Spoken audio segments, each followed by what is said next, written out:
Olá a todos, tudo bem? Meu nome é Lucas, sou criador aqui do canal Papo de Fisioterapeuta, juntamente com o Ricardo. Sou especialista em traumatortopedia, acabando o mestrado na área. A gente vem falado com vocês sobre as lesões dos nervos, né? Eu já falei sobre a lesão do nervo ulnar, lesão do nervo radial, onde esses nervos podem ser acometidos, né, por compressões, enfim. E hoje eu vou falar um pouquinho sobre o nervo mediano para vocês, né?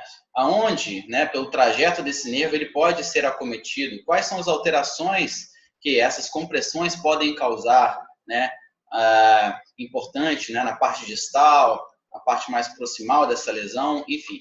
Hoje eu vou falar um pouquinho da lesão do nervo mediano. Para a gente começar, vou falar um pouquinho da síndrome do processo supracondiliano do úmero.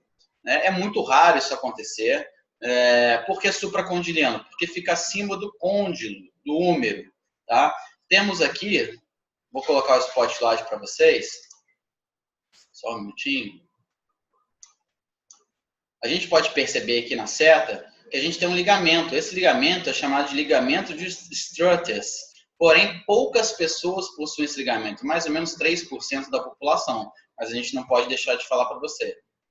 Vá aqui, né? 3% em algum momento chega ao seu consultório.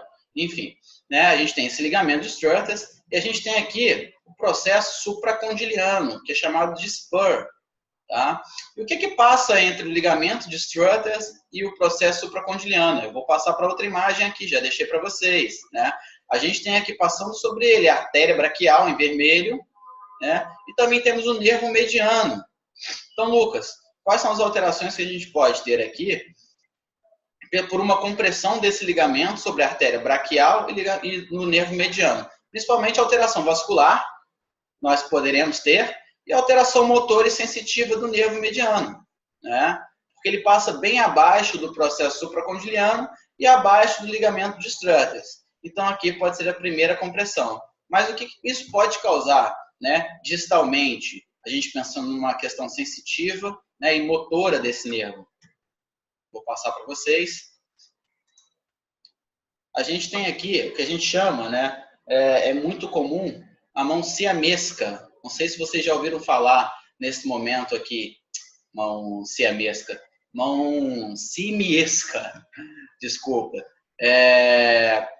ou chamada de mão de macaco, né, que são as alterações que nós teremos aqui, né, principalmente no primeiro e segundo dedo, né, alterações sensitivas, alterações motoras, e olha como ele deixa a mão, ele deixa como um aplanamento da mão.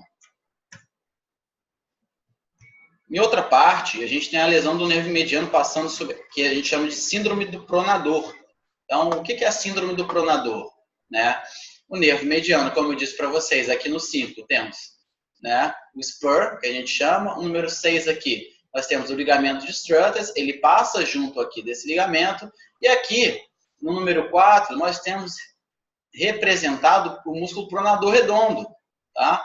Não sei se vocês percebem aqui, ele passa por baixo do músculo pronador redondo.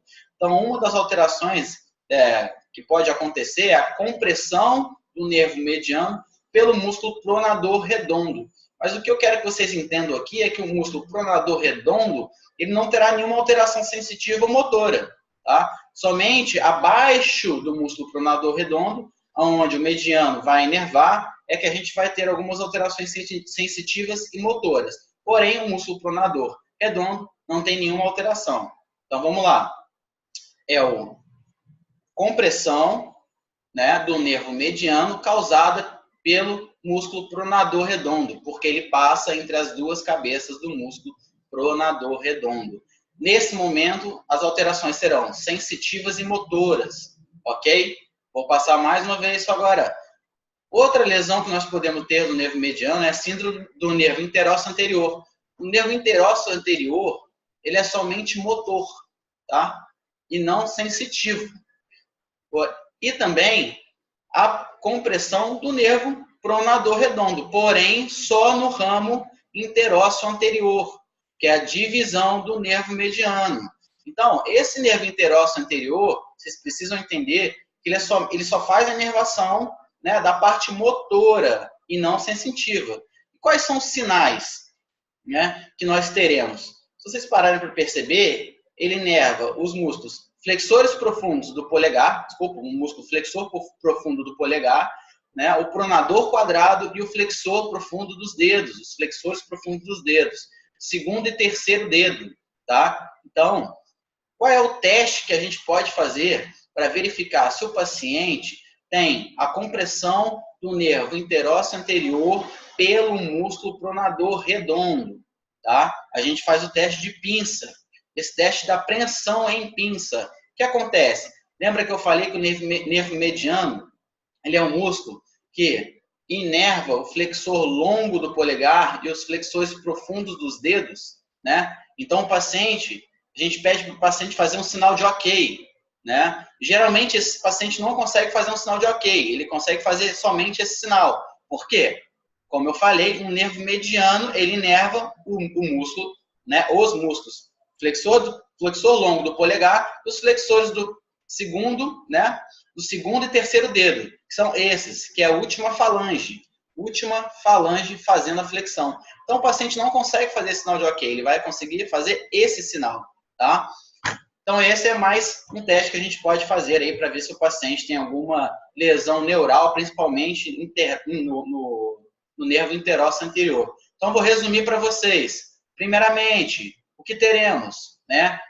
Processo supracondiliano do húmero entre o ligamento de Struther e o spur, que é o processo supracondiliano. Alterações vasculares e alterações neurais, alterações sensitivas e motoras, levando, né, a um processo, síndrome do pronador, que é a lesão, né, ou um comprometimento do nervo mediano quando passa aqui abaixo do músculo pronador redondo. Quais são as alterações? Sensitivas e motoras. Qual é a outra lesão, Lucas? A outra lesão também, né, que é chamada de Killow-Nevin, é a lesão do interósseo anterior, também causada por uma compressão do pronador redondo, por uma compressão da cabeça, porém só na parte motora do nervo mediano e não na parte sensitiva, porque o nervo mediano ele se divide em dois, causando aqui então a compressão do nervo interósseo anterior, que serão somente alterações motoras, e o paciente não vai conseguir fazer o sinal de ok. Por quê? Porque o nervo interósseo anterior ele inerva os músculos flexores profundos dos dedos, do segundo e terceiro dedo, e também do flexor longo do polegar. O paciente não consegue fazer esse movimento, ele só consegue fazer esse. Pessoal, espero que tenham gostado da aula. Mandem um feedback para a gente. Toda segunda, quarta e sexta a gente vai fazer sempre aqui, colocando no IGTV. Então é isso, eu queria deixar um grande abraço para vocês, para quem segue a gente. Espero que isso tenha ser de boa valia para todos. Um grande abraço. Tchau, tchau.